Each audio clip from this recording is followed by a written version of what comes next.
आप सभी का हमारा बिज टू बिजनेस के यूट्यूब चैनल पर स्वागत है। और आज के वीडियो में हम लोग जानेंगे कि कैसे हम लोग फ्लिपकार्ट सेलर अकाउंट पर लिस्टिंग कर सकते हैं।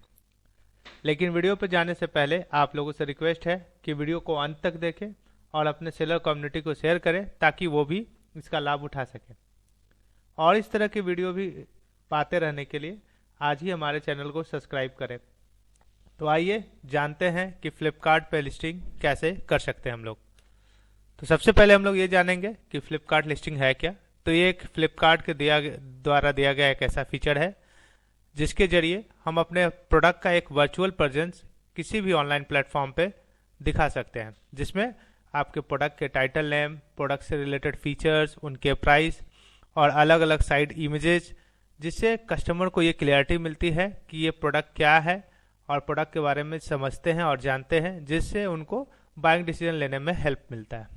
तो ये जितना ज़्यादा प्रभावी रहेगा उतना ही ज़्यादा उससे ऑर्डर्स आने की पॉसिबिलिटी रहेंगी। तो लिस्टिंग करने से पहले हम लोग समझ लेते हैं कि लिस्टिंग करने के लिए हमारे पास क्या क्या रिक्वायरमेंट होनी चाहिए। तो सबसे पहला कि आपका एक प्रोडक्ट का नेम होना चाहिए जो कि अट्रैक्टिव दिखना चाहिए। कस्टमर्स जो हैं उनको देखें तो ये समझ जाएं कि प्रोडक्ट क्या सेल करना चाह रहे हैं। एक इमेज होना चाहिए जिसमें एक मिनिमम 3 रिक्वायरमेंट्स होती है इमेज की, जिसके बैकग्राउंड्स वाइट होनी चाहिए। आपके एक अप्रूव्ड ब्रांड नेम होनी चाहिए।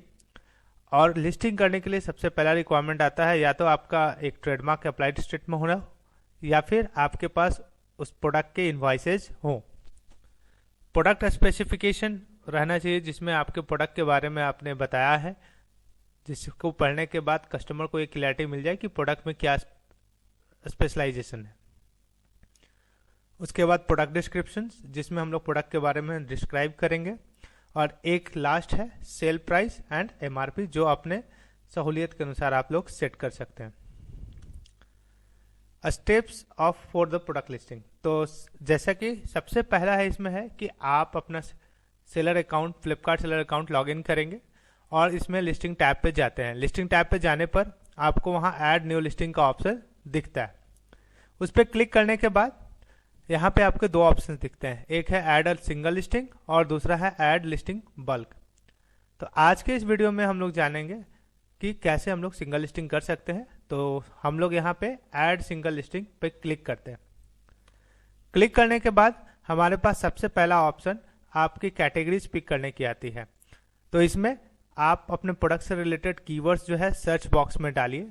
उससे रिलेटेड आपको बहुत सारे कैटेगरीज मिल जाएंगे, उसमें से किसी को भी एक पिक कर लीजिए जो आपके प्रोडक्ट के लिए सुटेबल है, या फिर आप उसको मैनुअली एक एक कर करके चूज कर सकते हैं। सो आप एक कैटेगरी चूज कर लीजिए और उसके बाद आपको एक नेक्स्ट ऑप्शन आता है जिसमें आप ब्रांड चूज करेंगे। तो आपके पास नीचे में देख सकते हैं जो भी आपके अकाउंट पे ब्रांड अप्रूव्ड है उसके नेम नीचे दिए गए हैं। अगर उसी ब्रांड नेम से लिस्टिंग करनी है तो आप उसमें से किसी को भी चेक पिक करके प्रोसीड कर सकते हैं। नहीं, अगर वो अप्रूव्ड नहीं है आपके पास तो पहले उसके लिए अप्रूवल लेना होगा। और जैसा कि इसके पहले वाले स्लाइड्स में मैंने बताया कि उस ब्रांड अप्रूवल के लिए या तो आपका ट्रेडमार्क अप्लाइड होना चाहिए या फिर आपके पास उस ब्रांड से रिलेटेड इनवॉइसेज होनी चाहिए, उस ब्रांड से रिलेटेड प्रोडक्ट की इनवॉइसेज होनी चाहिए। उसके बाद प्रोसीड करने के बाद आपको एक टैब ओपन होता है जिसमें आपको कुछ डिटेल्स फिल करने होते हैं। तो इसमें सबसे पहला जो है वो इमेजेस रिलेटेड है। तो मिनिमम 3 इमेज रिक्वायर्ड होता है और जो मेन इमेज होता है प्रोडक्ट का उसके फ्रंट व्यू क्लियर होनी चाहिए ताकि प्रोडक्ट की क्लियरिटी दिख सके। इसमें सारे स्टार मार्क जो होते हैं फील्ड वो हम लोग को मैंडेटरी फिल करने होते हैं। इमेज से रिलेटेड कुछ रिक्वायरमेंट भी है जो मैं यहाँ बताना चाहूँगा। तो सबसे पहला रिक्वायरमेंट है कि इसका मिनिमम पिक्चर का रिजोल्यूशन जो है 800 बाई 800 होना चाहिए। मेन इमेज का फ्रंट व्यू क्लियरली दिखना चाहिए और प्रोडक्ट इमेज जो है वो ऑथेंटिक होना चाहिए, वो कंप्यूटर जनरेटेड नहीं होनी चाहिए। इमेज कम अपलोड करने के बाद आपके पास जो डिटेल्स फिल करने के लिए आते हैं उसमें लाइक SKU है, SKU ID और listing status, MRP, your selling price, quantity, ये सब अपडेट करने के लिए आते हैं। ये सारे चीज अपडेट करने हैं। जो भी खासकर स्टार मार्क फील्ड है उसको आप फाइनली फिल कर देंगे। यहाँ पे ये चीज का ध्यान रखना होता है कि आप अपने प्रोडक्ट का टाइटल नेम खुद से सेट नहीं कर सकते हैं, और आपकी प्रोडक्ट की जो टाइटल नेम है बेसिकली आपके प्रोडक्ट के category, SKU name, model name और प्रोडक्ट के टाइप पे डिपेंड करता है। तो आप जितना स्पेसिफिक होकर के अपने कैटेगरीज को, एसकेयू को या फिर प्रोडक्ट के मॉडल नेम को मेंशन करेंगे, उतना ही अट्रैक्टिव आपका टाइटल नेम होगा। सो ये सब डिटेल फिल करने के बाद हम लोग सेव पे क्लिक करते हैं, और ये सारे डिटेल्स फिल करने के बाद एक आपको लास्ट में ऑप्शन दिखेगा सेंड टू क्यूसी। वो क्लिक करने के बाद आपकी लिस्टिंग जो है सेव हो जाती है।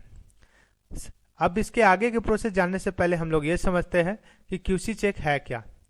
तो QC stands for quality check, और यहाँ पे ये क्यूसी टीम होती है फ्लिपकार्ट की, जो किसी भी लिस्टिंग करने के बाद वो अपने एंड से क्रॉस वेरीफाई करती है, जिसमें वो देखती है कि इसमें सारे लिस्टिंग के जो गाइडलाइंस है वो फॉलो किए गए हैं या नहीं किए गए हैं। अगर ये फॉलो किए गए होते हैं तो वो क्यूसी पास दिखता है और वो लिस्टिंग लाइव हो जाती है। अगर वो लिस्टिंग आपका अगर क्यूसी फेल होता है तो ऐसे केस में आपका लिस्टिंग लाइव नहीं होगा, और वहां पे जो भी प्रॉब्लम होगा अभी दिख जाएगा, और उसके हिसाब से आप रिजोल्यूशन दे सकते हैं। आगे के स्लाइड में हम लोग देखते हैं कि जो भी लिस्टिंग हम लोगों ने किया है वो आपको उसको टॉप में दिख जाता है, और इसमें दिख रहा है कि क्यूसी इन प्रोग्रेस है, जिससे यह पता चलता है कि आपकी लिस्टिंग लाइव हो चुकी है। लाइव नहीं हुई है, यहाँ अभी क्यूसी चेक में है, और क्यूसी चेक के बाद है आपका कि लिस्टिंग लाइव होगा या नहीं होगा, ये हम लोग को क्लियरिटी मिल जाएगा। आज के लिए बस इतना ही, और अगले पार्ट में हम लोग वेरिएशन लिस्टिंग सीखेंगे और बल्क लिस्टिंग के बारे में जानेंगे। तब तक के लिए धन्यवाद। आई होप आप लोग को ये भाग अच्छा लगा होगा, और अपना वैल्यूएबल राय जो है देना ना भूलें। और हाँ, अगर आप लोग को किसी और तरह के टॉपिक से रिलेटेड जानकारी चाहिए तो कमेंट बॉक्स में लिखना ना भूलें। तो thank you guys, have a nice day.